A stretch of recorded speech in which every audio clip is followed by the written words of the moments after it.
But then when you sit down, Right. here, Everett, I'll take that from you. There he is. Thank you. Yeah, this is wonderful. Sit over. Perfect.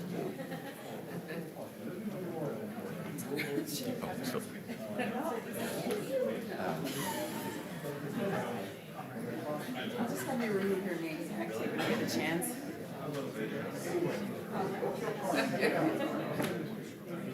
I'll just have you remove your name tag. Okay. Thank you very much.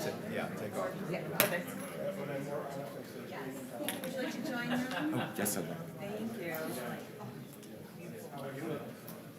Everybody, perfect. And I'll have you angle it towards each other. Perfect. One more step. Lovely. Sorry, one more step this way. Perfect. Yeah, you're good. Wonderful. Thank you very much. She walked away. No. I was going to get her to, but I was going to get her to take a picture. I'll do it right now with George. Just the three of you if you like. Can you take a picture with his? Yeah, you can do That's it. what I'm here for. Yeah, there you go. Lovely. One more. Thank you so much. You're very welcome. I'll send it to you. Okay. Thanks.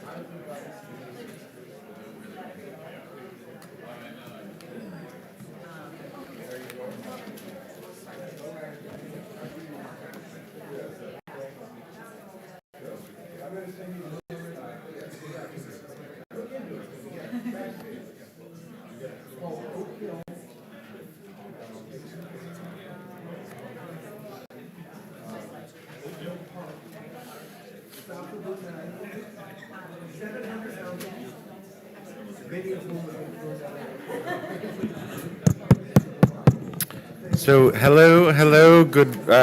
I'm wishing everybody a good late morning, and going to ask you to please take your seats again, and you will have the chance to mingle and discuss after our final keynote session during the luncheon. So I encourage you all to stay for lunch, which will be at 12:45.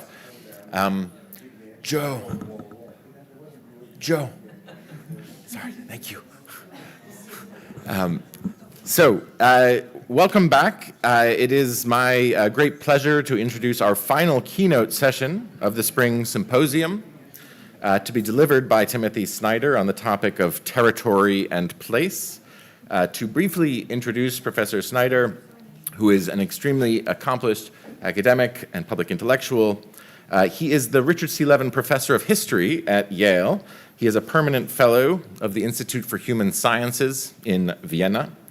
He's the author of numerous influential books that span genres and geographies.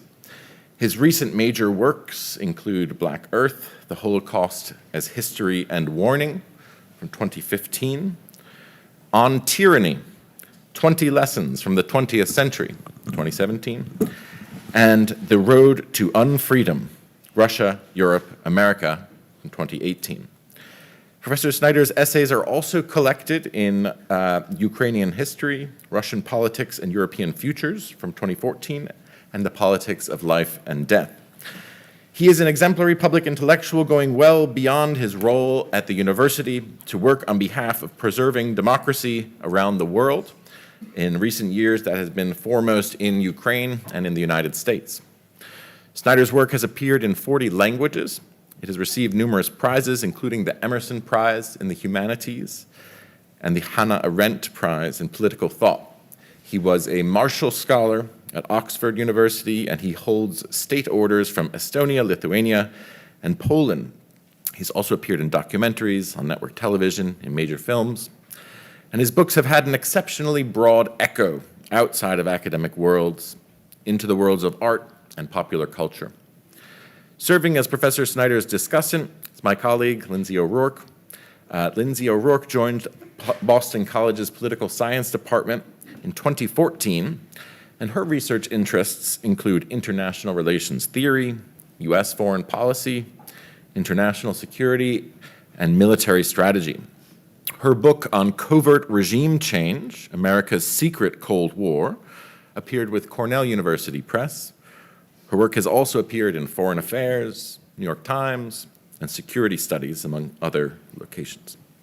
She is currently completing a book manuscript on the causes, conduct, and consequences of U.S. orchestrated covert regime changes during the Cold War, as well as a series of related articles on the impact of regime change on interstate relations.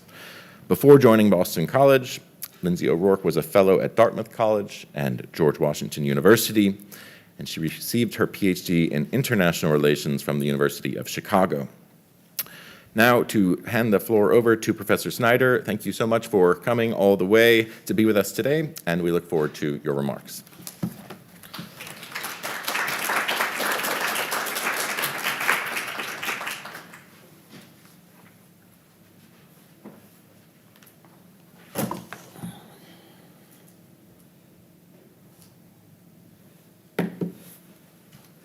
Okay, greetings. I'm sorry I wasn't able to attend yesterday. I had to do something down in Fairfield, Connecticut. I was here for the first session today, which was really grounding and really helpful. What I want to try to do is talk about Ukraine, but talk about Ukraine in a way which is not abstract and which will probably sound quite unfamiliar and which I think has everything to do with a sense of place. And I want to start here with a kind of mystery about Ukraine, a mystery which I think continues to pervade pretty much everybody's discussions about the place, discussions about the war. Why would there be a war in the first place, and why on earth are the Ukrainians fighting? If you look back to 2 years ago, at the international consensus, whether you're inside the Kremlin or inside the Beltway, your notion was that the Ukrainians would last for about 3 days, which is something I have on good first-person authority from both inside the Kremlin and inside the Beltway. The notion was there's no way these people are going to fight. There's no way the president is going to stay. The only thing we really have to be worried about is how we're going to get that president out of the country. And I mention this also, partly just to set up, what the deep misunderstanding was and to raise the question of whence that misunderstanding came, but also to open the broader, more positive, constructive question of why that was wrong and what that has meant. Because, of course, had we been right about the world, about the way the world worked, had the Ukrainians not fought, we would be in a very different world right now. All discussions, I think, of constitutional democracy would be very different right now. Probably our own election setup would look very different right now. So the timeline that we are on, the way that we're living our lives now, has a lot to do with the fact that we were wrong about what was going to happen in the world. So my question, in a way, arises from there. It's what kind of world are we in which the Ukrainians, despite our expectations, despite the expectations of, I'll put it this way, the wealthy and the powerful generally, how come we're in this world? Why is it that they did fight? And I'm very happy to have the occasion of a conference about the sense of place to try to answer that question, because I think a sense of place has an awful lot to do with it. So let me start with what I take our very basic paradigms are for understanding a situation like February 2022. Very, very broadly. I think one way that one starts out is with a notion of kind of homogenous, globalized interests, that people are selfish, they do what's in their own interest. When the larger forces turn against them, of course they run. I think that was basically how, most Americans, especially policymakers, understood that situation in February 22. Like, it's all globalized, we're all the same, things are basically interchangeable, things don't work out for you, you run away, you start again. A second way that I think broadly scholars understand this issue is in terms of what I'm going to call a social scientific understanding of the nation. And this is something that I write in, like I've contributed to this way of thinking. I don't think it's entirely wrong, but I think it has some shortcomings. So according to the dominant social scientific understanding of the nation is contemporary and it's constructed. And I think probably, so far so good. That's not wrong. But the problems with it, though, is that it leaves open some questions, like, if it's contemporary and it's constructed, then why do we have some nations and not others? There's no adequate social scientific explanation for that, nor do I believe can there be. If the nation is constructed and it's contemporary, why then are nations different than other nations in ways that people care about, right? How does that come about? Why, maybe more to the point, why are people willing to risk their lives for those differences? Why are people not just willing to say I live in a certain way, but willing to say I might die so that I can live in a certain way, in a certain place? A third way, I think, in the contemporary world that we understand this problem, and this kind of bleeds from the academic into the vernacular, is in terms of empire and nation. And again, I don't want to say empire and nation is entirely wrong to the Russia-Ukraine war. It's applicable, and again, I've written about it myself. But I think also it has some really important limitations, or it leaves out some of the same things that the social scientific view would leave out. So it doesn't work. So let me say what I mean by it. What I mean by it is that it's again a kind of it's sort of default and it's sort of generic. There's an empire, and then what a nation is a reaction to an empire, right? And so this allows you to frame what's going on without actually knowing anything about the substance of the empire or the substance of the nation. It's a kind of generic dialectical relationship which worked its way out through history. And again, I don't think that's entirely wrong, but if it tends to push you into a situation where you think, okay, the nation is an ethnic nation, right? The nation is a reactive nation. The nation are people who are angry because they've been oppressed by this empire, right? And so you end up imposing, ironically, I think yourself a kind of imperial lens. Like you're a very sophisticated person in Baltimore or Birmingham or wherever, and you look at these distant people and you say, well, look at those ethnic nationalists, you know, like fighting back against an empire. And maybe you like that, maybe you don't, but it's a comfortable image for you because you're the cosmopolitan in this story, and they're the people who are, you know, performing this kind of historically reactive role. The other problem with this, with respect to Ukraine, is that it doesn't handle the empirical reality very well at all. So if Ukraine were some kind of reactive ethnic nationalism, you would expect that ethnic nationalists would play some kind of role in Ukrainian politics, which they don't. The far right in Ukraine has never gotten more than 3% in a national election. And since we're in a country where the far right gets something like 50% in national elections, and where there are countries where, you know, all around Europe, basically everybody does better than 3%, empirically, whatever you're looking at, it's not that. It has a hard time handling other very basic political realities, like, for example, that Ukraine is a country where the elected president is Jewish and got 73% of the vote, which is never going to happen again in any country, including Israel. No Jew is ever going to get 73% of the vote in any presidential election again. Not going to happen. And the Minister of Defense is a Muslim. That's a combination that you don't see every day. And the Commander-in-Chief of the Ukrainian Armed Forces, at a time when they're fighting a war, was born in Russia and is an ethnic Russian. So if your framework is like, this is an ethnic national reaction, you have trouble handling those, like these very basic empirical facts. And if these basic empirical facts aren't known to you, I'm going to suggest that that might be because the empire nation framework that we're in tends to exclude them, right? We tend to set them aside. And I think the other thing that the empire nation framework leaves out, a little bit like the other two frameworks, is human agency itself. That people might be acting for their own reasons, which are in some sense positive, unpredictable, contingent, rather than just reacting to some overall force or reacting in terms of generic human interests. And in terms of the Ukrainian resistance and the success of that resistance, it's very much dependent on this thing that we call civil society. It's very much dependent upon action from the grassroots. It's very much dependent upon local organization. And that local organization is very hard to explain in terms of nation empire or in terms of these other paradigms. So what I want to do in the bulk of this talk, having set up this problem or these what I take to be misunderstandings, is just tell a little story about some things I thought about while I was on what Ukrainians call deoccupied territory. Because, of course, as a matter of fact, we were wrong. They did resist. They took back most of the territory which the Russians took in the first weeks of the war. And I've spent a fair amount of time since the war began on some of these territories which Ukraine took back. And being on these territories led me to some historical thoughts about place, which I'm going to share with you, and then we'll have a discussion, and then we'll have some Q&A. So I want to talk to you about a little trip that I took from Kiev south to Odessa and then east into Kherson Oblast in September of 2023.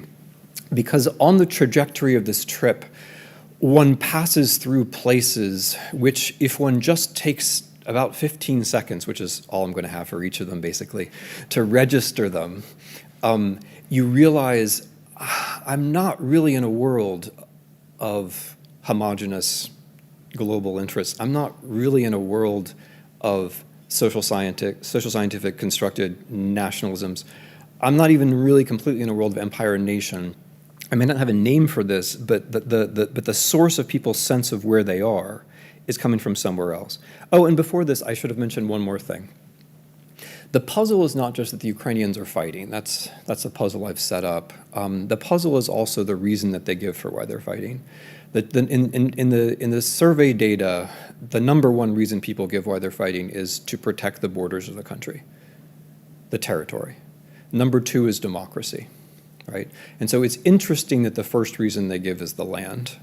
And it's interesting the second is democracy. And I think it's also interesting to ask why they might not think there's a contradiction between those two things, right? Why they might think those two things are actually the same thing. Okay, so the territory. This is where I never use slides, but like this is where I probably should use slides because I'm like now expecting that you have the geography of, you know, the northern Black Sea in your minds.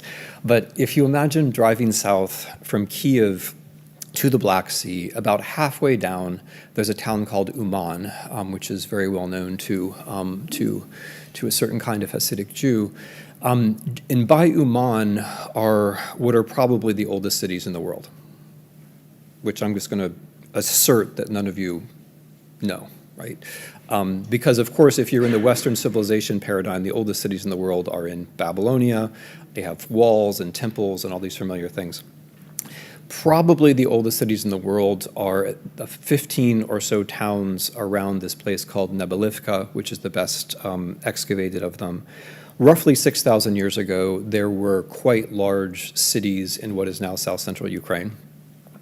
They were built on a different model than the cities of Babylon, which is itself very significant. And I'm going to try to just say in those 15 seconds why. Our whole model of what freedom is and how territory works depends upon, not everybody's model, but I'm going to say a lot of our model, depends on this notion that the countryside was exploited by the city has walls and temples, and in the temples there's human sacrifice and so on and so forth. And then our whole model of how we become free is less human sacrifice, less religious prejudice, the walls slowly come down. And that whole model of human liberation over time depends on the paradigm that the first cities were in Babylon. They had walls, they had temples, they had human sacrifice.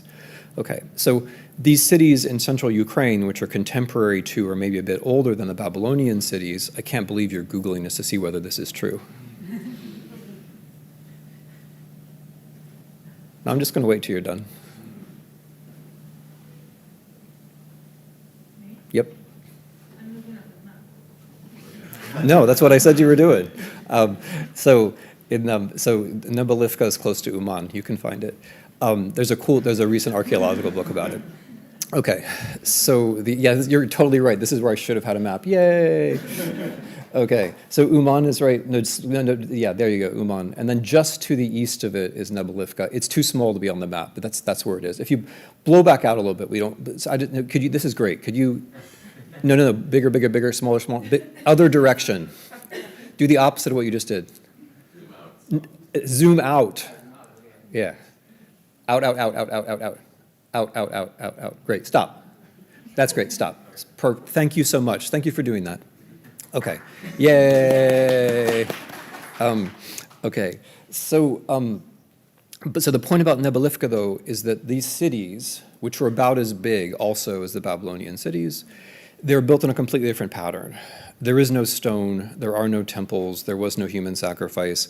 Instead, you have rings of concentric circles with a few roads going in and out, suggestive of a very different way of living with the land. I just have to end it there, but it's if the oldest cities are not what you think they are, then it's also possible that the notion of place is not what you think it is. When I went down from Uman to Odessa and then over, so roughly here, was where I was going to visit some deoccupied farms in Kherson Oblast. And when I visited these farms, these were places which had been deoccupied.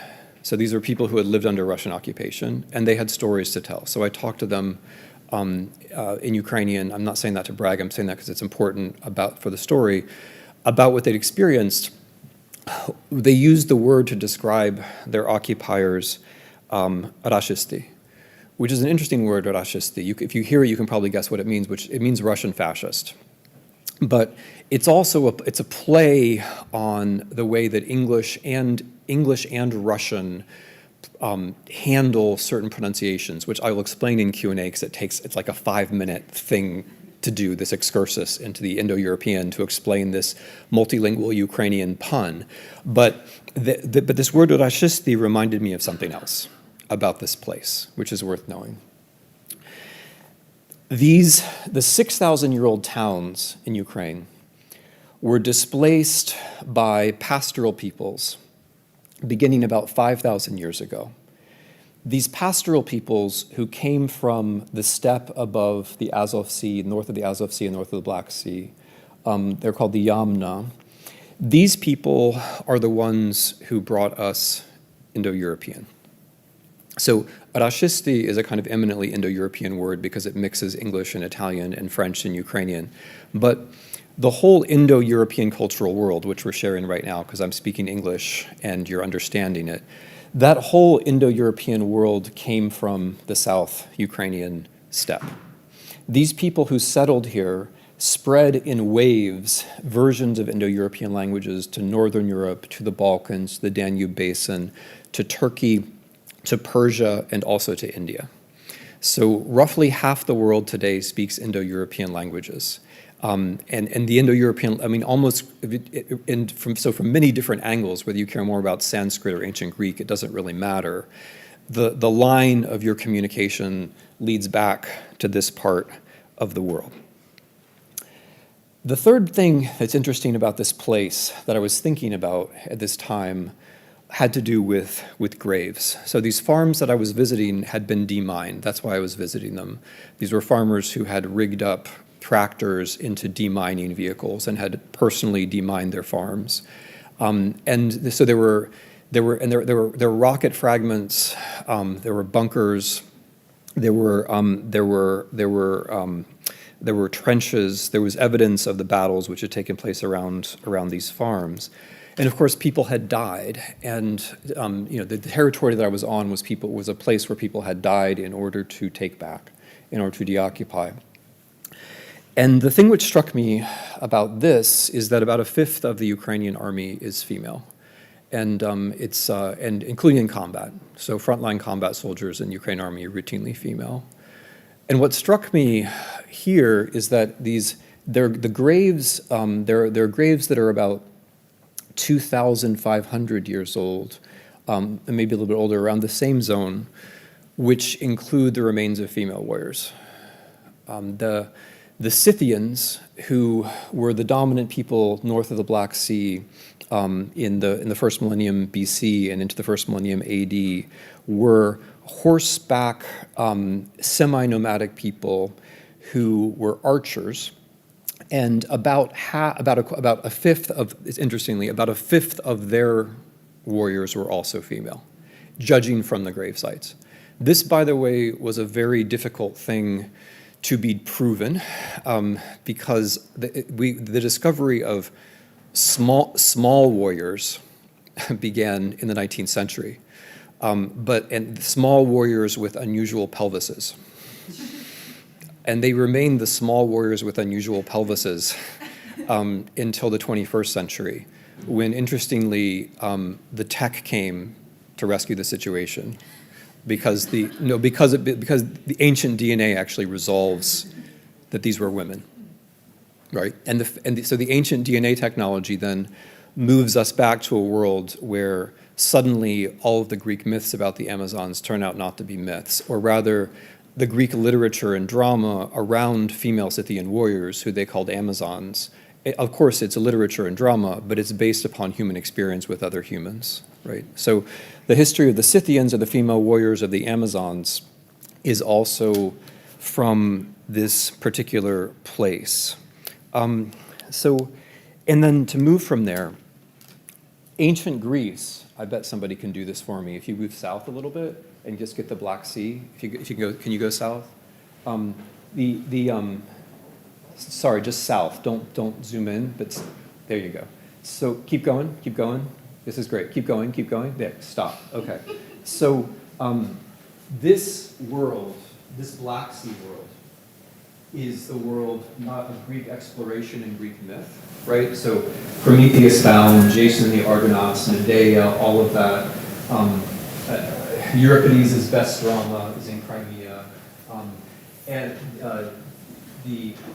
Where is it? Snake Island is where Achilles is supposedly buried. The Greek culture is located in these places. And the reason why Greek culture is located in these places is that Greek economics is also located in these places. Ancient Athens existed, the Athens of the math and the philosophy and the democracy and so on, because of an economic synthesis with the Black Sea Basin, especially the North Black Sea Basin. That was all one story. The reason why that seems so significant to me is that it suggests a couple of reasons. It suggests a kind of hybridity, which was normal. So again, back where I was near Kherson, just very closer to Mykolaiv up there, was a town called Olbia, which is famous in Herodotus and also in archaeology as a place where Greek and Scythian cultures merged, where the rulers were sometimes Greek and sometimes Scythian. I don't mean different people, I mean the same person. And the same is true, incidentally, of the Kingdom of the Bosporus, which is here, where the Russians now have a bridge. The Kingdom of the Bosporus was a famous Scythian-Greek synthesis, where the rulers were both Greek and Scythian at the same time. Okay, so on the second farm, and I'm going to bring this, as close to the present as I'm going to get is 1,000 years ago. No, I'm bored with all this contemporary stuff. So on the second farm we visited, the farmers referred to the Russian occupiers not as Rashisti, but as orcs. And if you hear that word, you probably think, don't pretend you don't know who Tolkien was and all of that, right? But if you hear that word, you're probably thinking Lord of the Rings, Peter Jackson movies. And of course, yes, but also no, because the source of the word orc is Beowulf. Tolkien got it from Beowulf. It's orkneos, which is a Latin North European synthesis. It means something like an undead creature. And that culture, the culture of Beowulf, the culture of those North Europeans of the 5th, 6th, 7th, 8th, 9th centuries, is the culture of the people who founded Kiev as a political city. So Kiev was founded as a capital by Vikings coming down from the north. And Ukraine, or this area as a political entity, comes into existence around the year 1000 because of a meeting of Vikings coming from the Baltic Sea who turned Kiev into first a trading center and then into their political capital. And when they do this, it's a homecoming in several interesting ways because, of course, in the most banal way, they're speaking an Indo-European language, right, which they're bringing back to the Indo-European heartland. But a second way is that culture that they bring with them, which we know something about because of the Icelandic sagas in which early Kievan rulers, by the way, figure as actors, that culture that they brought with them, its most important saga, which you will know about if you know the Wagner Ring cycle because Wagner took it from there, or if you know Lord of the Rings because Tolkien also took it. The most important saga is actually set on the steppe of southern Ukraine, right? So why am I running through all this, and how does this amount to an argument? I'm going to make a couple of levels of conclusion, and then I hope we have some time to talk. The first is, and this is maybe the most obvious point, this thing called Western civilization. You don't need me to tell you this, but this thing called Western civilization is a bit messed up.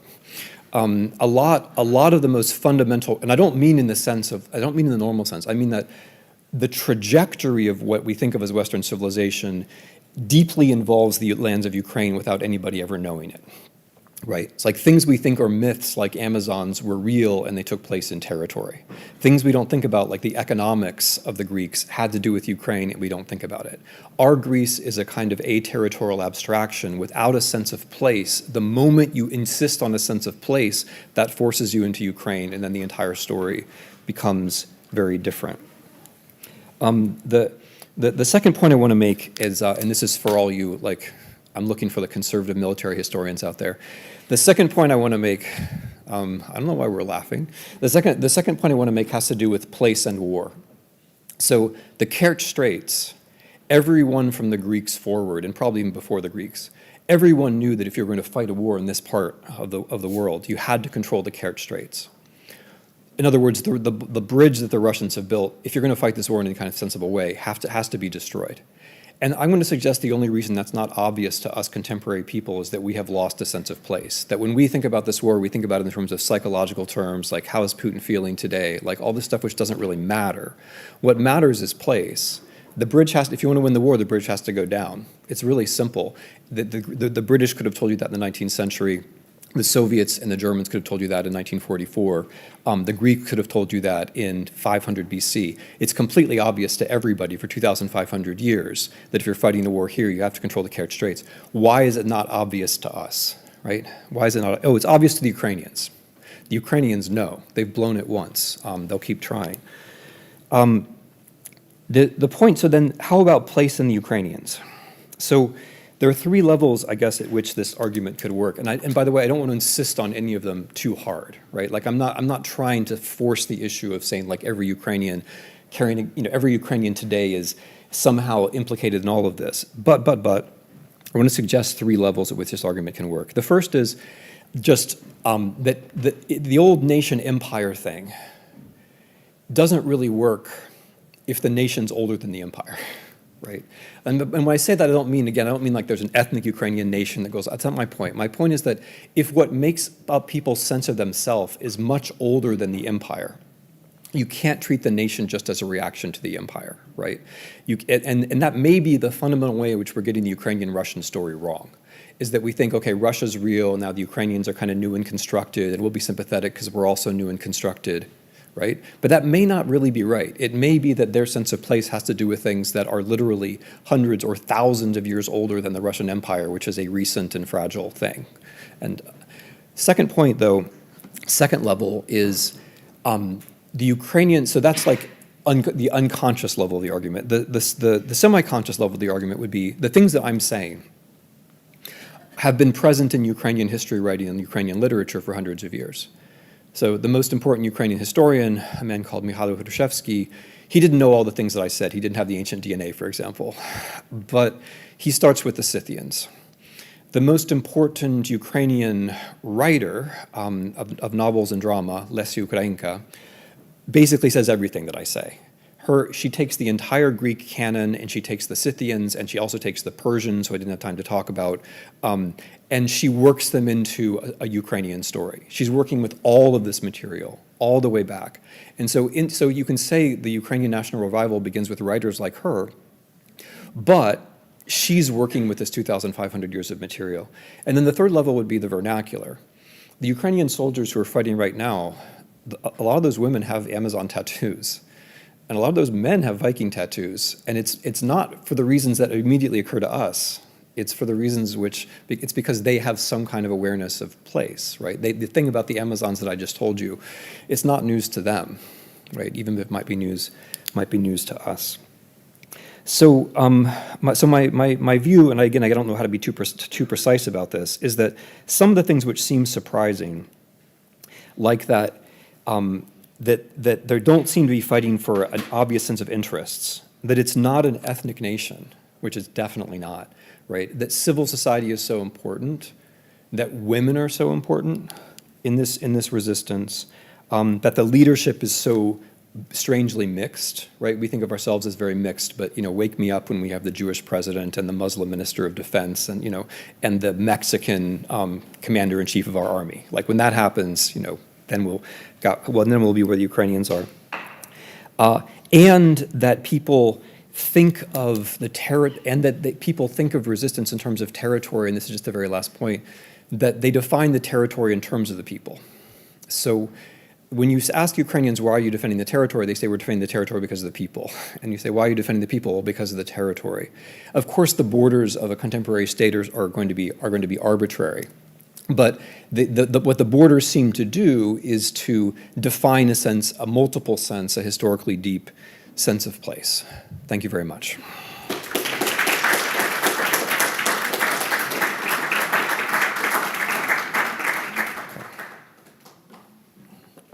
Okay, what should we do?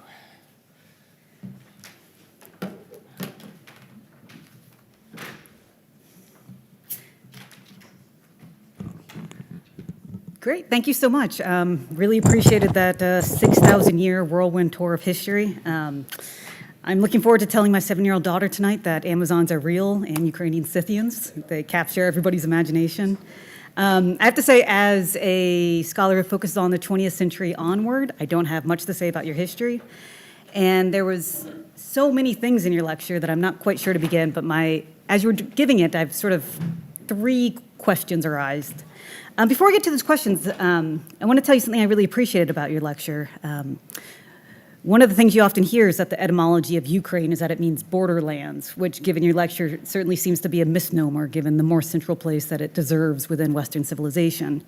And I also realized, just in my own understanding of Ukraine, I often hear about its relation to, well, the great powers around it, being conquered in the Crimean War, World War I, World War II, as your works in Bloodland shows, being a buffer state between powerful nations is a very bad thing to be.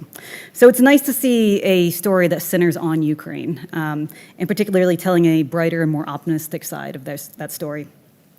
The first clarifying question that I had was, is the story that you've told us today, this 6,000-year-old story involving all these different actors, a story that would be recognizable to the Ukrainians themselves? Is this the Ukrainian sort of national origin myth? Or are you telling us a story about these various groups that have lived in the territory of modern Ukraine because you want us to think differently about place? So that's just more clarifying the role of the story. Should I continue or? Okay, sorry, I can answer it. Oh, yeah.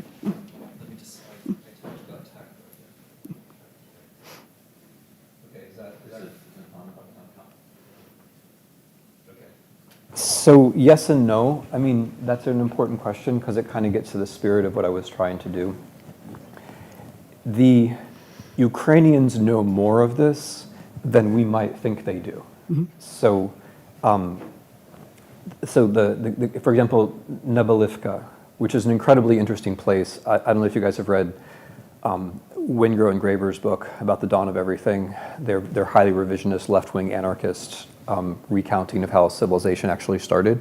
If you happen to have a look, it's a really interesting attempt to recast the kind of Babylonian to empire to Greek to Roman story, which many of us were raised on. But they take Nebelivka as a kind of key example. Do the Ukrainians know about Nebelivka? No. Do they know that there are old Ukrainian towns? Yes. I mean, the recent knowledge that we have of Nebelivka has to do with technologies that arose since most Ukrainian adults were in school. So they know some of this stuff generally, but what I find interesting in looking at the ancient world is how we're learning things thanks to new technology, which we couldn't have learned until recently. So the whole the Nebelivka story. A lot of how we know what that town, that city looked like has to do with LINAR, with satellites. And it has to do with advanced carbon-14 stuff, which keeps getting better and better. The Indo-European story. The Indo-European story, which is immensely, like if it's correct, which it now is looking more and more like it is, if it's true that that's the story of the spread of languages, then the whole history of culture, I'm going to submit, looks a little bit different than pretty much anybody has been taught. And that story too is largely that story was that argument was made on the basis of archaeological and philological evidence, and the kind of synthesis of the two of them. But then in the last 5 years has been confirmed by ancient DNA, kind of I think nailed down by the ancient DNA. And so yes and no, like they know more of this than we think. I'm not recounting their myth. I mean, this would be more familiar to them than it is to others, but it's certainly not their myth. I mean, what I'm trying to say more about history is that history is about things being possible and open, right, including the past. So, like, if you're going to have a sense of place in the present, you have to keep learning things about the past, right? It's not that the past is stable. It's precisely that the voyage of learning things about the past is what gives you the sense of place. Yeah, something like that. Yeah, great. Well, my next question actually kind of builds off of that. Actually, it kind of builds off of two observations from your book, Reconstruction of Nations, which it's now been 10 years since I read, but I think it's a wonderful book and it made a huge impression on me. But it's about reconciling your role as a public intellectual and a historian. So, as everybody here knows, I'm sure knows, is you are a outspoken critic of Vladimir Putin, and you have been a strong supporter of the Ukrainian regime. I don't know. We're modest in not mentioning that you met with Zelensky and Zelensky and everything during your visit to Ukraine this year. And one of the themes that you wrote about in Reconstruction of Nations is that elites selectively read history in order to create nationalist narratives that serve their political ends. And so I imagine when you were listening to Vladimir Putin with his interview with Tucker Carlson going on about history and nation, it was probably a role of personal hell for you. But that brings me to the second thing that I really recall from reading Reconstruction of Nation, which is your personal history of how Ukraine was formed as a nation, which is a very dark story. Like most nations, including our own, it was built through a lot of ethnic cleansing and mass killing. The Organization for Ukrainian Nationalists, which was formed in the wake of World War I and fought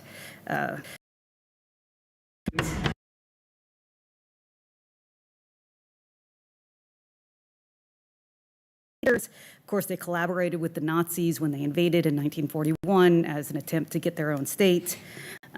I know because I wrote a chapter on them in my book about U.S. covert regime changes in the Cold War, where I talked about U.S. support for the Organization for Ukrainian Nationalists during the Cold War. And most of the files I got were from the Nazi War Crime Declassification Act because they were, well, Nazi collaborators. The point I am bringing up here is that this is a very dark story. And how do you reconcile these roles as a public intellectual, one who's very committed to supporting Ukraine in the war effort and believes there's enormous stakes there, and thus has an incentive to maybe frame the conflict and talk about the central role that Ukraine plays in Western civilization, such as you've done today, in order to get support for Ukraine, versus your role as historian, where you often talk about the darker, messier side, and you certainly have done in your books like Bloodlines and Reconstruction of Nations. So, how do you think about those two things? So it's like, I can imagine they put different pressures on you. Yeah, I try to think about it constructively. So let me comment on a couple of things in the lead up to the question, and then I'll try to answer the question.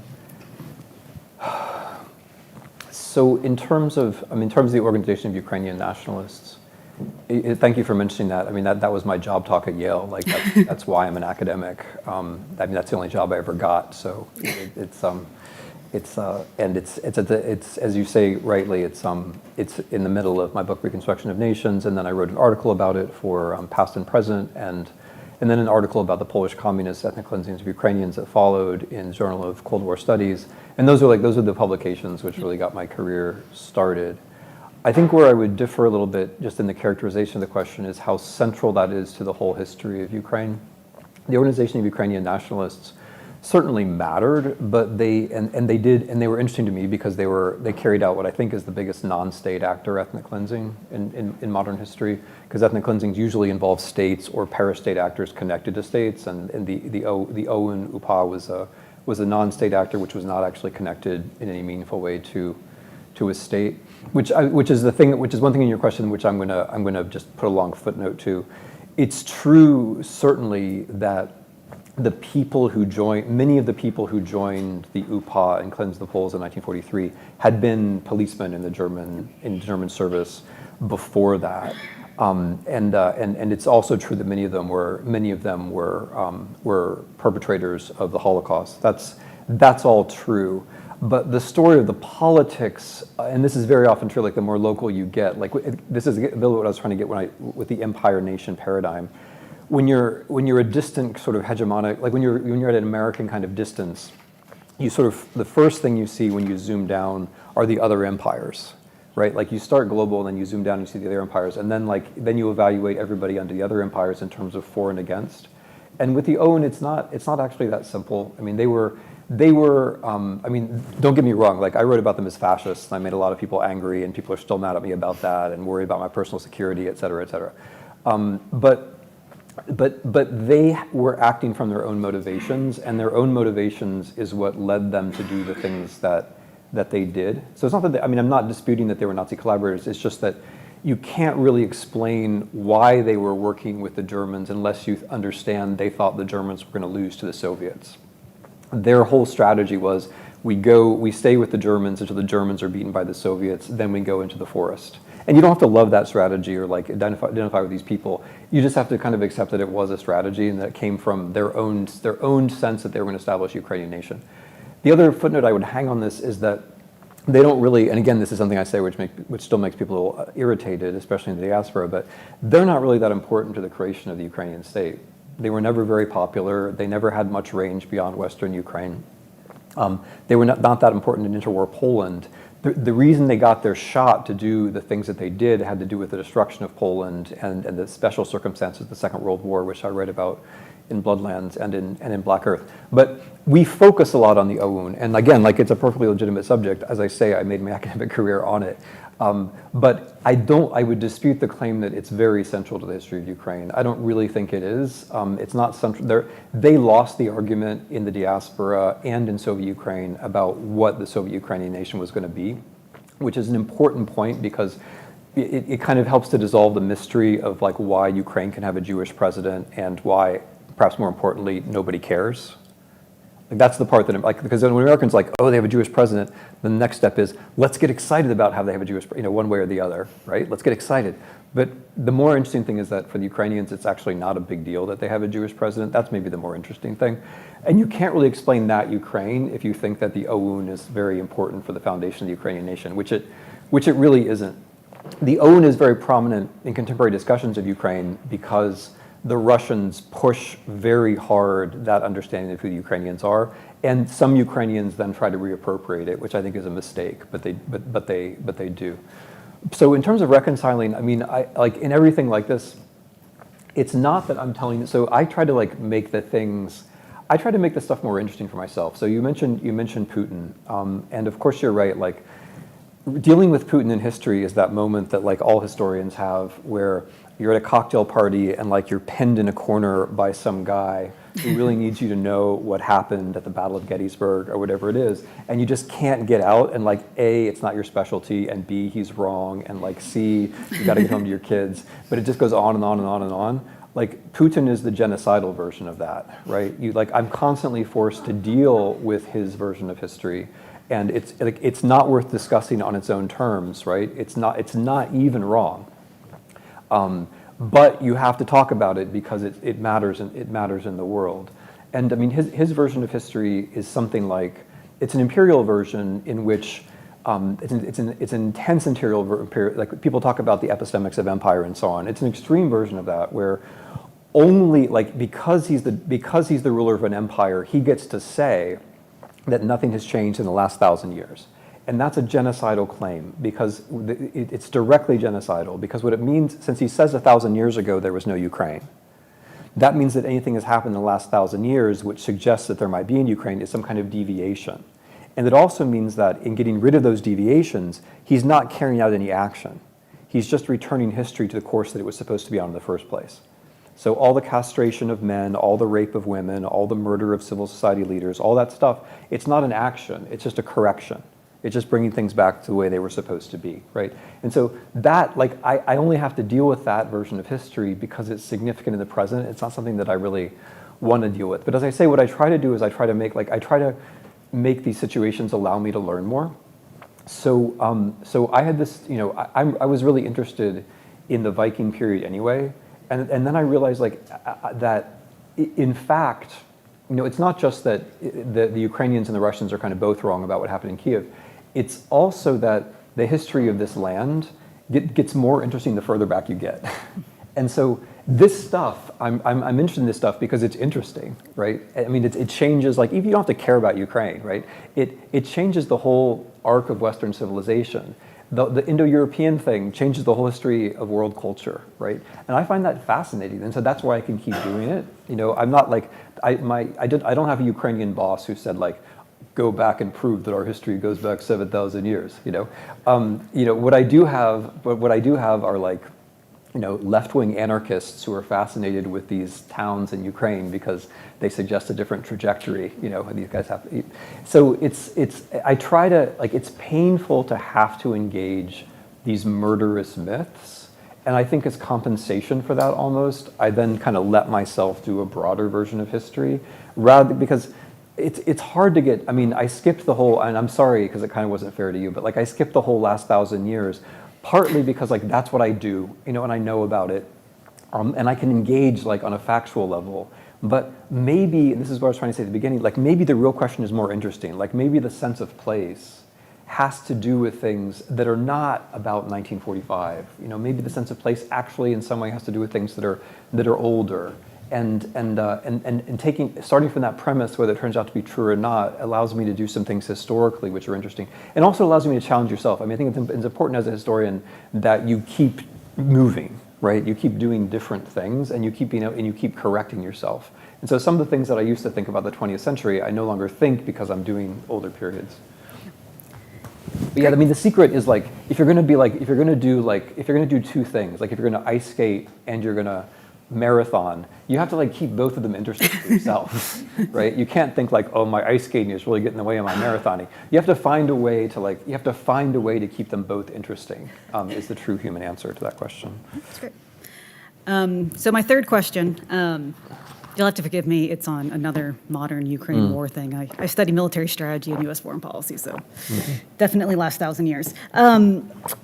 But I guess it's also on the theme of navigating sort of messy realities. And you believe that there are enormous stakes in the Ukraine conflict for Ukraine to prevail. I've heard you say that, Ukraine plays a central role in Western civilization, liberal values, maintaining the rules-based international order. I think you've even said that the future of American democracy might hinge on that. I don't know if I'm overstating it, but you believe that there's large stakes here. And that they should continue to fight until they recovered the territories that they've lost in Crimea.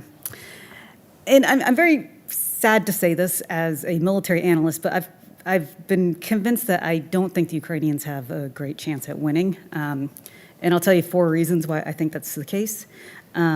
First is just the artillery ratio between the Russians and the Ukrainians. By sort of the most conservative estimates, the Russians have 5-to-1 artillery pieces.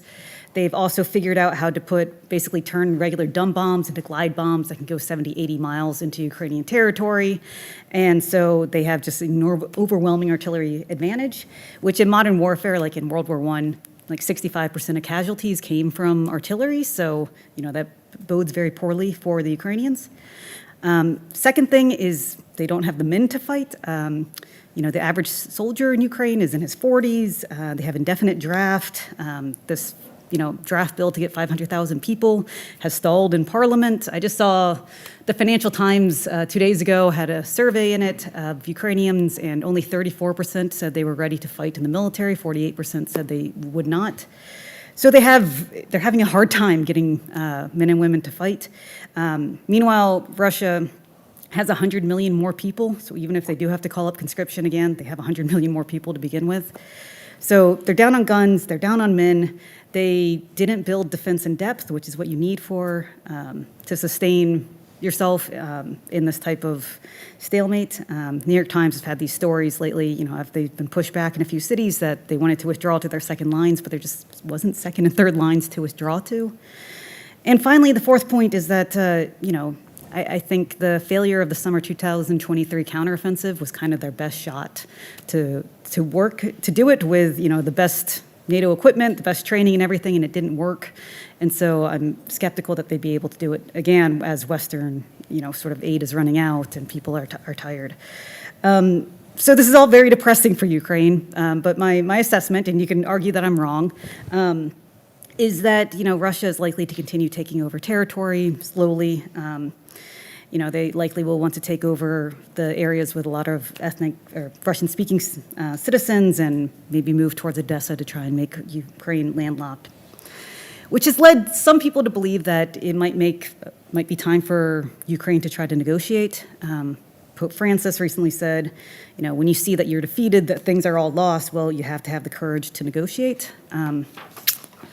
So there's this moral case that, pushing for a ceasefire as soon as possible to spare Ukrainian lives and preserve their territory, since, at least if you believe my story, things are going against them.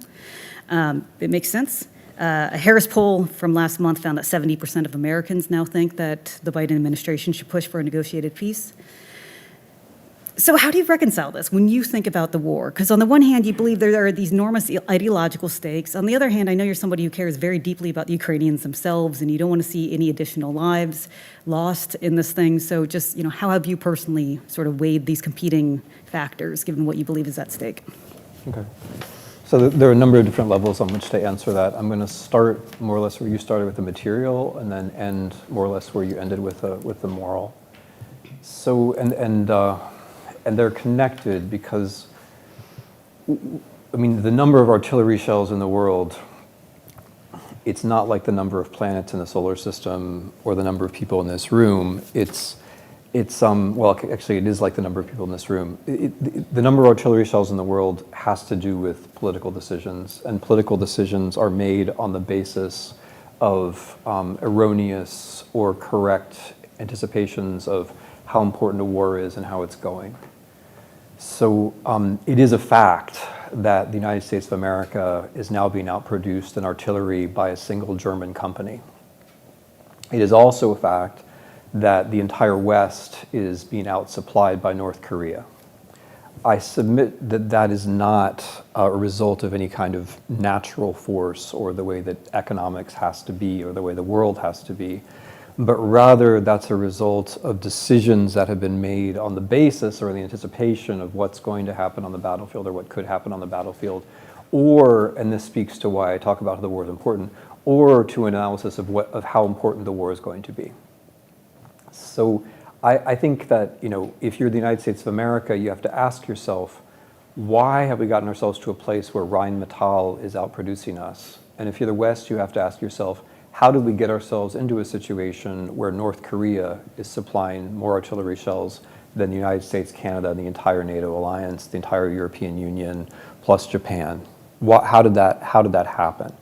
And the answer has to do, I think, with misunderstandings both of the stakes of the war, both of the stakes of the war and of the capacity of the Ukrainians to win, but also it has to do very much with the war that takes place in the mind, which is my second point. So in the questions, there's a missing piece, which is how people are thinking in the U.S. about what's going to happen. And I would submit that pretty much every step along the way, we've gotten it wrong. It's very hard. We can talk about what the New York Times says yesterday, but then if we talk about what the New York Times has said over the past 2 years, there isn't a single moment where they've had it right. Not once. There hasn't been a single moment where the U.S. consensus about what's going on in Ukraine has been correct. Not once. And maybe it will be at some point. The war goes on long, and you're right, I hope it doesn't. But we've generally been wrong, and the way we've been wrong has generally led us to make the wrong decisions. So you've said that their big shot was June of 23. I would disagree with that. I think their best shot was actually September to November of 2022, when they were making tremendous progress in the South, precisely in the territories that I was talking about. That was the offensive in November when they regained that. And what happened in fall of 2022 was that the Russians then dropped signals to us, that is the Americans, my American us, that they were about to use nuclear weapons, and we got scared. And that was, of course, a lie. But the nuclear weapons thing made us feel like it was all about us, and we should be very scared. And speaking of the New York Times, you can find a story from a couple of days ago, where we're supposed to now in 2024 get very excited about how in October 2022 the Biden administration was fooled by a Russian op. But the whole atmosphere of the story is nuclear weapons, therefore it's all about you Americans, therefore let us be very scared. What happened in the fall of 22 was the Russians, who were desperate, dropped signals to us that, like, oh, we might use nuclear weapons, and therefore we pulled back. And for exactly the same reason, they contacted Elon Musk, and Musk, who is not especially qualified on these matters, decided it was a good time to cut off Starlink to the Ukrainians, thereby preventing them from taking back the Black Sea or destroying the Black Sea fleet, which they eventually did. I mean, Musk's argument was that the Ukrainians, if the Ukrainians sink ships in the Black Sea, that'll start a nuclear war. And that's the kind of thing you believe, like Putin tells you, and you're an idiot. But the Ukrainians did actually sink much of the Black Sea fleet. It didn't cause a nuclear war. It just took 2 years longer than it was going to take otherwise. So I think the fall of 22 was actually their best shot. And the reason why they didn't have anything to do with them. It had everything to do with us. And one of our problems, one of the problems with our imperial view is that we never self-correct, or we're incredibly slow to self-correct, right? I mean, the way that we asked them to fight in the summer of 23 was entirely inappropriate, and I think they were correct to understand that. In terms of how they should be fighting, like, the reason why the Kerch Bridge isn't down is not the Ukrainians. The reason why the Kerch Bridge isn't down is because Germans and other people are somehow afraid that if you take down a bridge, which is entirely in Ukrainian sovereign territory, by the way, it's entirely in Ukrainian sovereign territory. They have every right to do whatever they want on that bridge, just as they have every right to, if they decide they want to square dance in Chernihiv, they have every sovereign right to do what they want on their own territory. But we have ideas about why that doesn't make sense. And going back to sense of place, war is all about place and logistics. If the Ukrainians are going to beat the Russians, it's going to be because they take down the bridge and because they're able to do damage to Russian logistics on occupied territory and on Russian territory, which are exactly the things that we have chosen to prevent them from doing. And so the moral and the material parts of your question are connected in this way, because if we make judgments on the basis of Russian propaganda and fear, then we tend to make it materially much harder for them to win the war. And so that's why, I argue that the war is important because I believe that it's important, and I want people to and I think that, by the way, I realize we don't have much time, so I don't want to drag this out, but the connection between Ukrainian and American democracy could hardly be more clear than it's been. Again, if you just read the New York Times in the last few days, right? I mean, we're in a situation where we are in a situation in the United States now where we have held off aid to Ukraine for 6 months because of a guy who's basically a Russian client who needs Russian support in his electoral campaign. I mean, these things are very, very, very closely related in all kinds of ways that I don't have time to talk about. So, I mean, that's basically my answer. Like, in terms of Ukrainian life, I just follow what the Ukrainians say, and it has to do with the thing I said maybe too telegraphically at the end. Where the Russians control territory, it's not that people stop dying.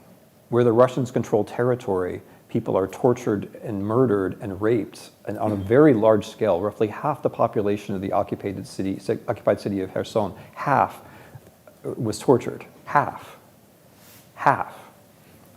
More people died, roughly as many people died in Mariupol as died in Hiroshima. What the Ukrainians say is, if we have to surrender, if we have to give up territory, then everywhere the Russians are, we're going to lose more people than we're losing fighting them. And so that's their calculation, and I'm afraid they're right.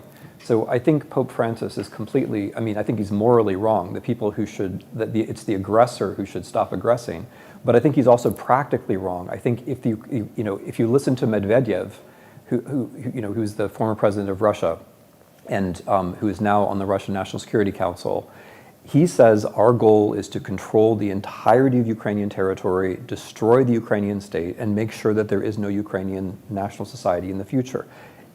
That's what the Ukrainians also believe. The Ukrainians and the Russians don't really have a controversy about this. Many of us would like to think there's a third way, where somehow everybody is a winner, but they don't think there's a third way, and I'm afraid they're right. Thank you. Please take a seat, Lindsey, on stage. So I'd like to open it up for our last 10 minutes. I will just leave with one question before doing so, and I can gather them with others. And this has to do with the sense of civic identity that you described amongst Ukrainians. And and its origins. I saw some interesting polling once by, I think it was Jaroslav Ristak, who was looking at different cities to see how people felt, their identity kind of ranked, whether they felt like Russian speakers or like Ukrainians or Jews, or sort of prioritizing. And indeed, despite being Russian speakers first in many places, they had that kind of sense of civic identity. But then you said something in passing about religious identity, which I found very interesting, that nobody cares that the president's Jewish or that the minister is Muslim. To what extent is that because the meaning of those religious identities had suffered under the Soviet Union? Were these identities somehow thinner or less meaningful? And is that paradoxically, one route to a stronger civic identity through this kind of rather repressive secularization that had taken place earlier? And I guess a sub-question of this is, to what extent do you think that we are in a new potential domino theory situation? On the one hand, this seems to be very specific about the place, about the territory, but as Lindsey just evoked, there are sort of looming over the horizon these larger questions about the neighborhood, their neighborhood, and therefore also of our alliances and the future of our democracy. If you'd like to answer, you can go ahead, or I can. If let me try to take that because I'll forget. Yeah. So second question, then the first question, on the dominoes. I think it's more interesting than that, because one of the reasons why Ukraine is a problem for Russia is that Ukraine is a possible future for Russia. So because the world trend has been against democracy in the last 15 years, which makes Ukraine an outlier. Ukraine is one of the few countries in the world which in the last 15 years has become less oligarchic, less anti-factual. Most of the world has become more oligarchic, more anti-factual, less democratic. Ukraine is an outlier, which is one way to understand what's going on in Ukraine and Russia, that Russia is an outlier in one direction, Ukraine is an outlier in another direction. And if you're the oligarch who controls all the propaganda and has $200 billion and gets your money from hydrocarbons, the Ukraine, with its unpredictable civil society, its elections, which actually lead to changes in power and so on, is a threat to your way of doing things. So the most important domino is not like the Baltics. The most important domino is Russia in the other direction.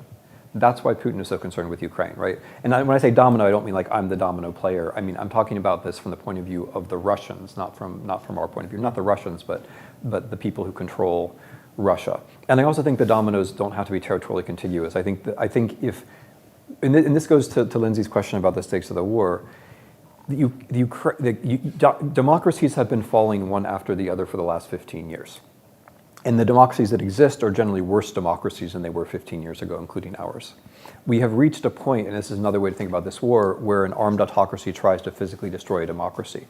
That doesn't happen all that often in modern history. That's the point that we've reached, though, in this trajectory. The Ukrainians are resisting. If they lose, I think there's tremendous demoralization among the people who care about democracy, and tremendous adrenaline jump among people who don't. So if you, again, look at the US, the distant domino, the people who are in favor of January 6th are the same people who are in favor of Russia. Try hard to find an exception. That's basically how it works, right? There is not really, you're not going to find a group of people in American politics who are in favor of Russia but not in favor of January 6th. That's pretty much how it works. And so if the Ukrainians are allowed to lose, and this again goes back to Lindsey's question, because just to be clear, we are allowing them to lose. Those artillery shells, we could make those artillery shells. We could make them, we could send them. The NATO economies taken together are 250 times as big as the Ukrainian economy. 250 times. It is a choice that we do not have the stuff to give them. It's a choice that we're making.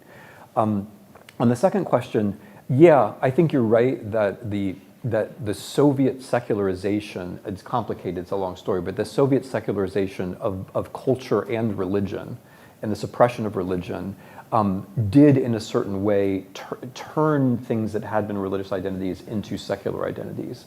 But I don't think that's the only story. Like if you ask someone like Zelensky himself, it's more like, I'm drawing from stuff which is pre-Soviet, which is one of the reasons why this whole story is not irrelevant, right? That people consciously refer to pre-Soviet stuff, which is not, and this is where it gets tough for us because we get stuck in this ethnic, non-ethnic, do they speak Russian, do they don't not speak Russian, which is really irrelevant.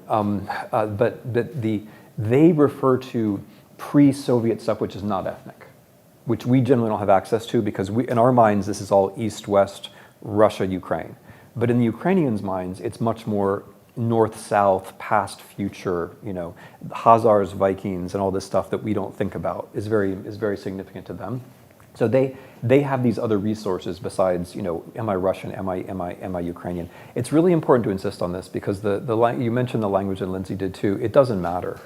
It just doesn't matter. I mean, the fact that we're speaking English does not mean that the British Navy is going to take us back. Russian-speaking Ukrainian children are being kidnapped by Russia not because they speak Russian. That's not why it happens, right? They're being kidnapped by Russia because Russia is carrying out a genocidal invasion of Ukraine. It's a very different sort of story. So I really wish we could drop this thing about language because it's not so important, but also I was trying to make this point at the beginning, it obscures the more fundamental reality, which is the hybridity. The Ukrainians, there's a reason why the Ukrainians have been so good at messing around in English in this war. It's because the way they deal with language is much funkier and much more situational. They're much better at mixing things around than we are. Neither Imperial Russians nor Imperial Americans understand that because we're aggressively monolingual. And the moment anybody speaks two languages, we get really defensive and start saying weird things, right? But it's not so much the Russian and the Ukrainian, it's the ability to go back and forth, and it's the ability to assign different meanings. It's the ability to code switch and to mess around that's characteristically Ukrainian. And so when we kind of block it off and say, okay, tell me if you're an ethnic Russian or an ethnic Ukrainian, we're really missing the point, I think, of who they are in a positive sense. And just to note that was actually the point of the study I was citing. Yeah. So it's consonant with what you were saying. So I see Guy Biner and I see Priya Satia. So please, first Guy and then Priya. Just wait for the microphone, please. You can introduce yourself if you like, Guy. Thank you for that. As an historian of memory and who's interested in cultural nationalism, I appreciate this kind of this look back at deep memory. But I think in the compressed version that we got now, and I think probably in the developed version it wouldn't have fallen into that trap, what it kind of leads us into the trap of essentialism. And I'll explain because, I mean, I don't think you are in that trap. I think in the way it's in its compressed version comes out like that. Of course, none of the Vikings that you're interested in, or the Scythians, or the people from even older, from the first cities in the world as you present them, are around with their memory, right? They're not around in the story directly. It's all been mediated in different forms. Specifically over the 1,000 years, and I'd say not even the 1,000 years, the 100 years, the last 100 years, from the 19th century onwards, in which this is being reinvented and regenerated. So the story goes together in this sense, right? It's not that there's some kind of magical memory that takes us back, because it's obvious to not. That's the story. Many people have deep memories, and they play with these parts in their identity in different forms. So how to put the two together in this kind of reinvention of memories as it happens, which seems to put more in the focus, of course, the revivals of the 19th century, late 19th century, but even more so the 20th century, the mid-20th century, and the 21st century, because all of this is being replayed as people are replaying this myth which you said, which now in the last answer you said maybe we should put in the shade backwards, but of course the Great Patriotic War and the Hall of Mirrors, two great patriotic wars being formed with very powerful myth, which is playing against each other as we see it now. And of course these play in the background, but it's that mix, and I'd like you to comment on that synthesis. Yeah, sure. Yeah, I mean, I think you kind of catch yourself in your own question because you know that that's not what I'm doing, right? I mean, so I want to, first I want to pick up something you said at the end, and then I want to try to go at it from a different angle completely. The Great Patriotic War myth, that's true, but with an important footnote. So for those of you who aren't like Soviet specialists and don't spend all of your waking time in Eastern Europe, first of all, congratulations. But secondly, so the Great Patriotic War is the official Soviet and then / Russian, Belarusian version of the Second World War, which begins after you forget about the Molotov-Ribbentrop Pact and the alliance with Germany. It begins when Germany invades in 1941, and in this story, the Soviet Union / Russia / Belarusian partisans are all on their own without any American help, victorious in the war effort, after which everything is great.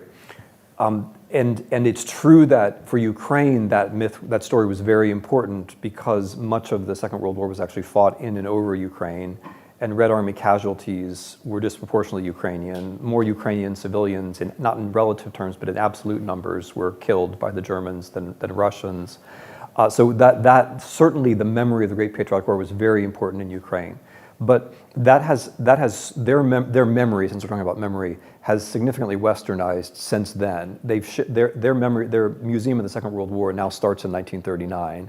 They now no longer use the term Great Fatherland War. They now say Second World War, and they bring the Japanese and China into the story. So so there's been an interesting shift. But the more important thing about this footnote is that Putin is not play acting the Soviet side. He's play acting the German side. And I think that's the thing which people don't quite get. People want him to be play acting the Soviet side. He's play acting the German side now, as is the Russian army. We can talk more about that, but like that's a pretty significant thing.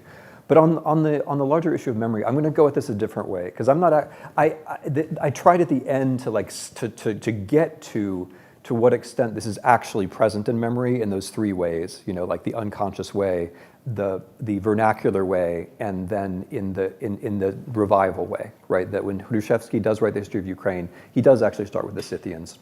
Lesya Ukrainka, who's an incredibly interesting writer, she spends all of her short career, she dies of tuberculosis when she's very young, she spends all of her short career messing around with Babylon, the Bible, pagan Slavic world, the Greeks, Iphigenia, Cassandra. She has an entire rewriting of Cassandra. It's really interesting, right? That's where she does. She's maybe the most important Ukrainian writer, most formative, and she's in fashion right now. So that was the memory part. But I'm actually kind of just inherently interested, going back to the earlier question, going back to Lindsey's first question, in the history part, right? Like what actually happened. I'm interested in that.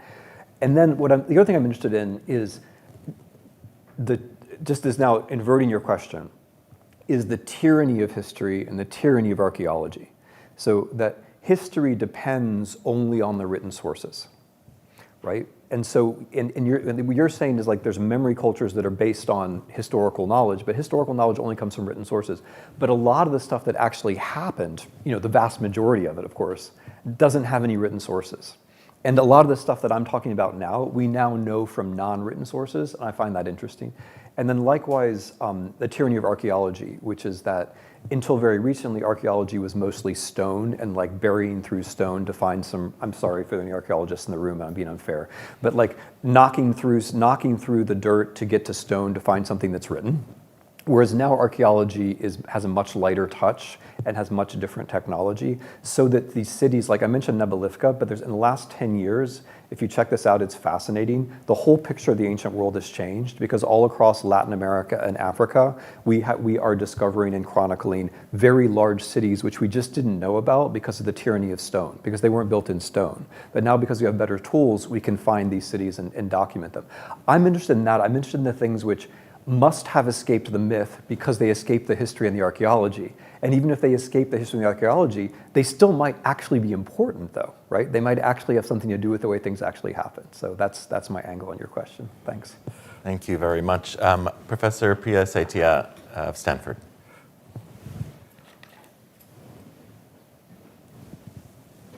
Thank you so much. Okay.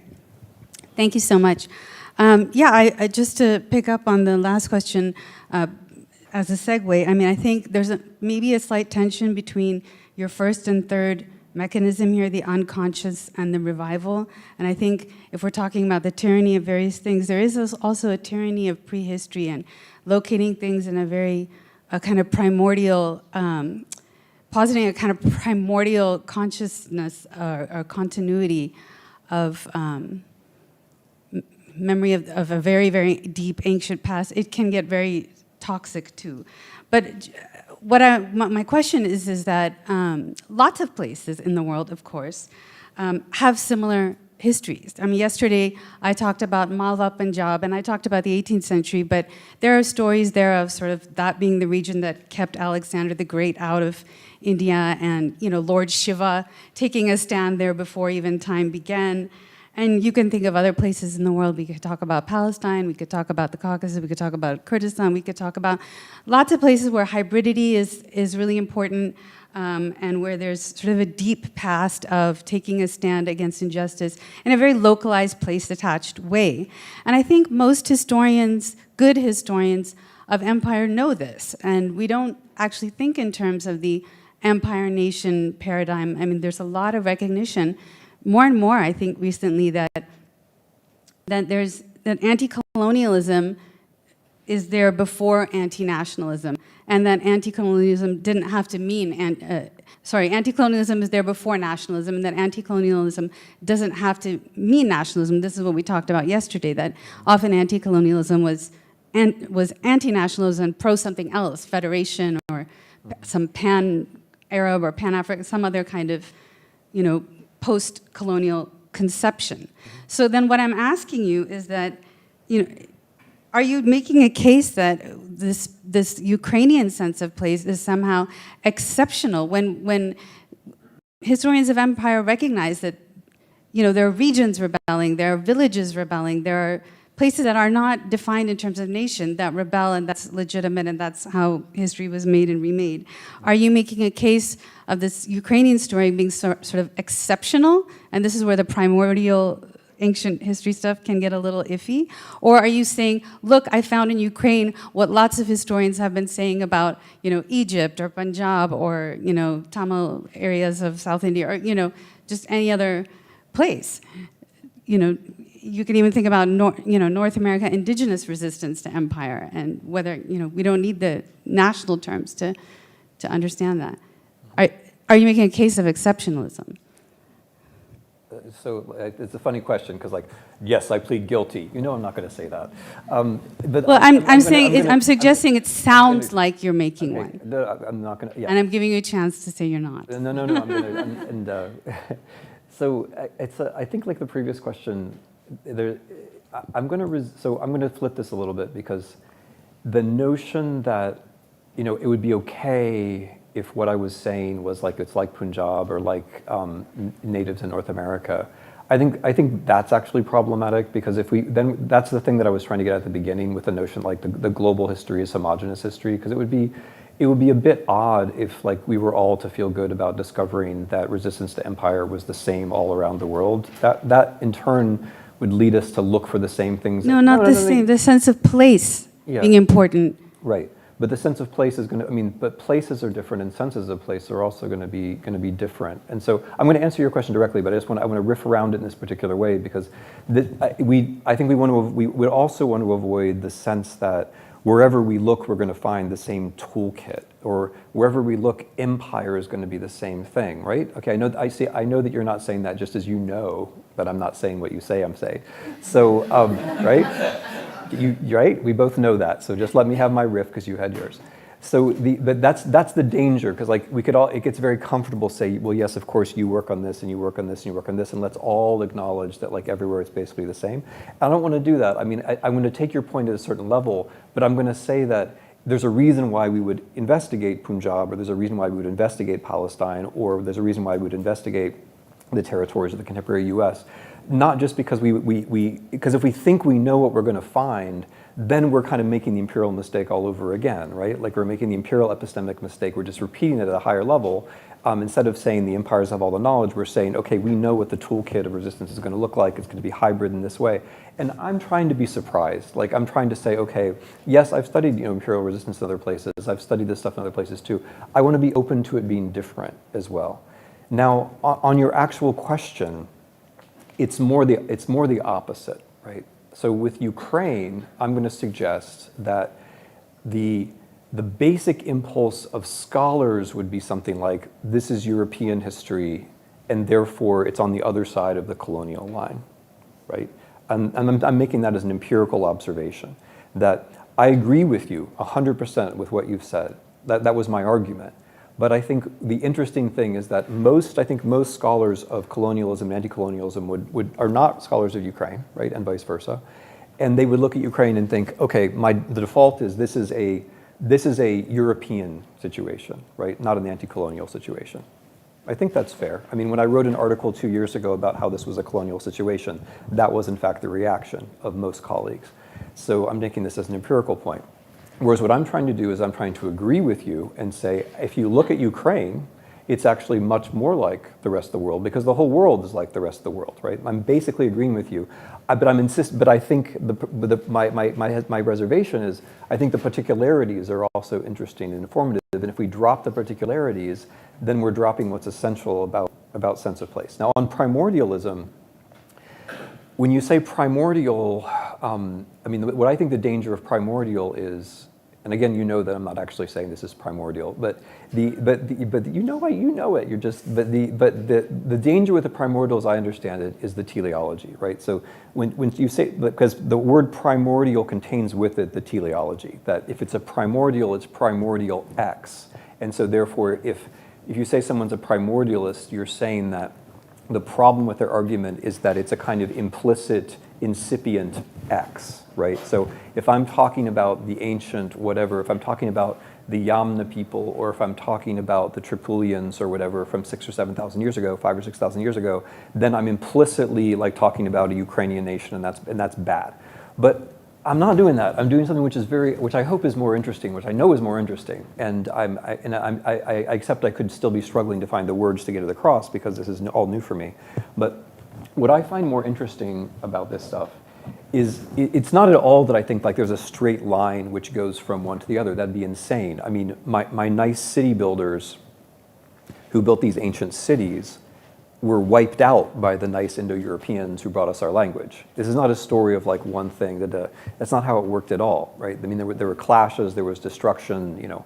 But the thing which I'm interested in, Priya, is the possibilities for viewing which you don't have otherwise. So, for example, there are things about the contemporary, like the civil society or like the role of women, which which maybe are less surprising if you look at the different layers of the history. I'm not saying there's like a direct line from one to the other. I'm saying that when you look at all of these layers, you're like, oh, well, of course, like women warriors is a possible thing because it happened, right? But if you don't know that it happened, which I'm going to guess nobody in the room did before I gave the talk, like if you don't know that that happened, you're then going to be like, I'm going to dismiss this, or it doesn't really make sense. Or civil society, right? Like the way Ukrainian politics has been organized, again, sorry for like the telescoping, but for in the entire modern period, it's been kind of a puzzle because it's not a central state, and nobody's ever really fighting for a central state except the nationalists, who are exceptional. But in general, people who are resisting, they're not actually even resisting in the name of central state. But there's nevertheless a kind of mid-level political organization, which makes more sense if you know that that had been going on for a long time, right? And so what I find really interesting is the way that the knowledge of the ancient world it's not that it closes you down to one line of like some kind of ethnic determinism. It's that the ancient world opens up views of the contemporary which you wouldn't have otherwise. Thank you. We're just going to take one final question because I know there's more to say. But please, sir, introduce yourself, and then I'm going to wrap us up right after this exchange.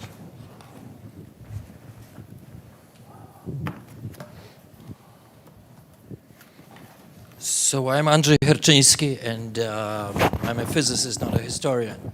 So I'm not going to pressure you on your memory or some historical. No, but it's an interesting point that the question, like, I should have said like the tyranny of memory, right? Because I wasn't really talking about memory. I was really trying to talk about history, but nevertheless, like everybody's comfort zone is memory, which I find interesting. But go ahead. Yeah, but unfortunately for you, I want to bring the conversation to the beginning of this discussion, which is not the topic that you're happy to discuss, and you feel like in a corner of a room, which I understand. But so I want to add something to your reply to Lindsey, and also ask you a sort of a pragmatic question. Mm-hmm. What I want to add is, and I know that you're aware of this, of course, but you didn't have time to say it, is that there are many other arguments for not advocating or pressuring especially Ukraine to negotiate with Russians. And one of them is whatever you negotiate, and you have some established boundaries, is not likely to last. So to trust Putin or Russia in this regard, I think would be naive. But my question for you is, because in some sense you didn't reply to certain element of Lindsey's question, which is, what I'm interested in is not asking you to predict future, of course, but one has to ask, what are the plausible ends of this conflict? And it's especially in the context of American politics, when Republicans and others, whom you describe well, bring the argument that Ukraine cannot win, or that there's not enough armaments, and so on and so forth.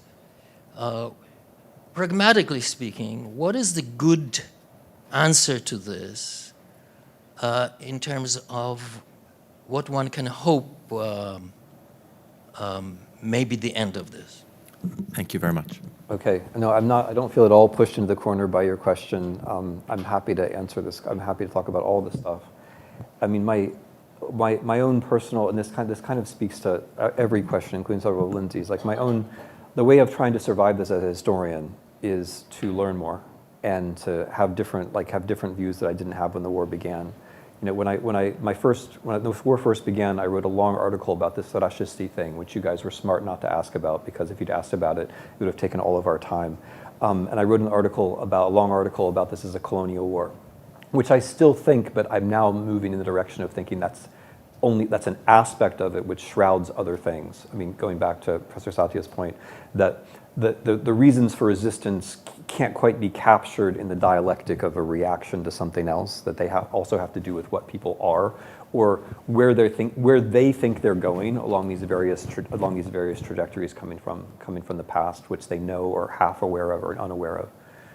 On Putin, I just want to mention, again, like on this whole negotiation issue, it's pretty important to listen to the people who are involved. And I don't just mean the Ukrainians, I mean the Russians. I mean, 36 hours ago, Putin said, why should I negotiate with the Ukrainians when they don't have ammunition?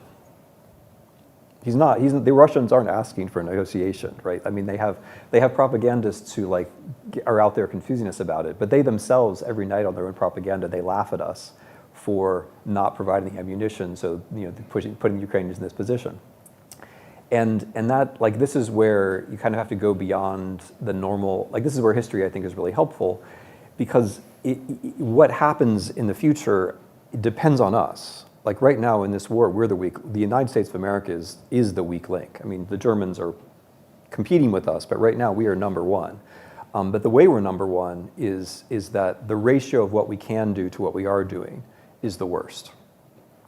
Even if you abstract away from the last 6 months when we have not basically done zero, and you look at the entirety of the war, in terms of aid as a ratio of GDP, we're beat by Malta, we're beat by Croatia, we're beat by Slovakia. You name a European country, they're doing more than we are. And that includes countries like Bulgaria, countries which people think of as being pro-Russian. And we don't even vaguely compete with Norway or Poland or the Balts. So in terms of what we could do, we are doing really terribly. And so, or to put it a different way, the ratio of American rhetoric of how important we are, to the ratio of what we're actually doing is atrocious. And not just in the whole war, but especially in the last 6 months. Because the last 6 months, there's been a lot of talk of how important we are, and we haven't been supplying them with weapons at all. And so it does get back to Lindsey's question about artillery. Artillery, the material object depends upon your decisions about economic allocations, which in turn depend upon your view of how things are going. And your view of how things are going is very heavily influenced by underlying assumptions and this is where the imperial part is relevant, underlying assumptions like Russia's a real place and Ukraine is not a real place. And for most people in North America, in Europe, Ukraine has only been a real place for about 2 years. And they're still, even though they've done incredible things on the battlefield, Going back to Lindsey's question, I forgot to mention clearing the Black Sea fleet out of the Black Sea, which nobody expected them to do, and they did entirely without anybody else's help. Major victory. It means that the Near East and Africa are being fed. If they weren't being fed, this would be a worse world than even that it is. But how much we're doing depends very much on how we think about it. So how to answer the arguments. A lot of the arguments are, I should say, are in bad faith, and they're made by people who don't want to help Ukraine because they want Russia to win. And you can't reach those people with argument, because like a lot of those arguments are made by people who don't care at all about American national security. And so you can make the argument in terms of Ukraine, you can make the argument of democracy, you can make it in hard terms, you can make it in very hard terms about American national security. Like, for example, the Ukrainians are developing the weapons which Taiwan needs to deter a Chinese seaborne invasion, which is a true argument. The Ukrainians are developing the sea drones which the Taiwanese will need to hold off the Chinese, right? Very hardcore military argument. But if you make that argument to someone who doesn't care whether there's a war in the Pacific, right, then your argument's not working. And so, I mean, that's an important proviso. The people who are actually holding off aid to Ukraine are people who don't care, not only about Ukraine, but also about American national security interests, which makes it hard to know how to frame the argument. And I say this on the basis of some experience, you know, talking to these folks, not only in DC, but in other places where they might appear. But in terms of like how winning the war looks like, I had taken a very old-fashioned Clausewitzian view about this. The wars end when political systems can't stand to fight them anymore. And in this sense, again, it goes back to Lindsey's earlier question, which is very well framed. I mean, the Ukraine doesn't win this war because they remove every Russian soldier physically from every square centimeter of Ukrainian territory. They win when something happens in Moscow which makes it no longer impossible to fight. And that will likely have some relationship with things that happen on the battlefield. But it's not a direct one-to-one. And when you think about it that way, it also broadens the view of what you can do to bring that moment closer. Because it means that you try harder to enforce sanctions, which is another thing we're doing a terrible job with. There are a lot of instruments you can apply to make it harder for Russia to continue to win this, to continue this war. On the Ukrainian side, it's the same thing. They will lose when their political system collapses because they will fight until that moment, right? And so it's going to be one or the other. And I think one of the things that at least American interlocutors, not the ones of bad faith, but kind of the ones in the middle, have trouble appreciating is that you can't really thread the needle into that. Like the good guys in America think that everybody can win. Like that's their view. No, it is. It's like everybody's a winner, but we need to push to a situation where everybody gets a trophy. And sometimes you're in a situation where not everybody gets a trophy, and this is one of these situations. And you have to, in order to get to a victory, you have to think that victory is what you're actually aiming for. If you don't think about it that way, you're never going to get to that victory. If you're thinking, how can I make sure that Putin has a trophy at the end, that he feels good about himself? You know, Putin feeling good about himself is something beyond our power, right? But a Ukrainian victory is actually not beyond our power. It's just we've been choosing not to move in that direction. But anyway, to answer your question, on either side, the Russian political system, something happens to it. And if that seems implausible, remember that the most elite part of the Russian armed forces was on a highway to Moscow only half a year ago. I mean, we were very close to a coup d'etat in Russia. It's not an impossible thing. These systems look stable until the moment they don't, right? I think the Ukrainian system is more stable than the Russian one because of civil society and because of democratic legitimacy, but it too can be broken. And I think we have to face up to the fact that the decisions we make about artillery and other things are pushing one way or the other. One or the other these two systems is going to break. And which one does break is largely up to us. So thank you, Professor Snyder, and thank you, Lindsey O'Rourke. I'm just going to wrap up in 1.5 minutes because there's lunch available at the back of the room for everyone. Thank you again to both of you for this excellent session. It was one more amazing conversation that I think left us all better informed and with deeper thoughts about this topic of attachment to place in a world of nations. I want to express my sincere gratitude to every single speaker, to my colleagues at Boston College for participating. Let me just quickly single out the team of Clough Fellows who helped the symposium run so smoothly.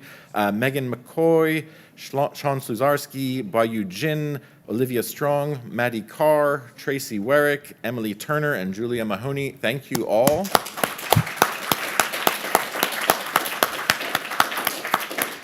And I should not forget Elijah Rockhold, who very expertly threatened our speakers with the end of time.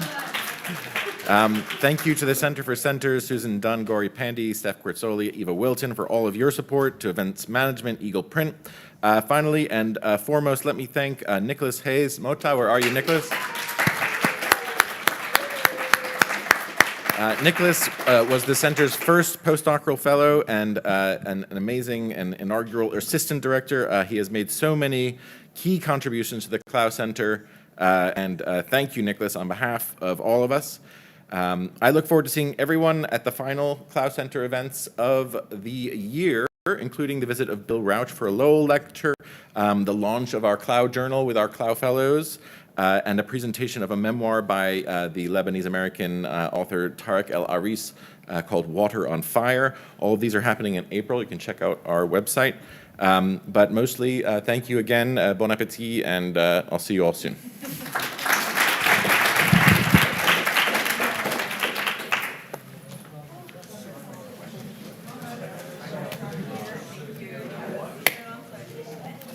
Thank you so much.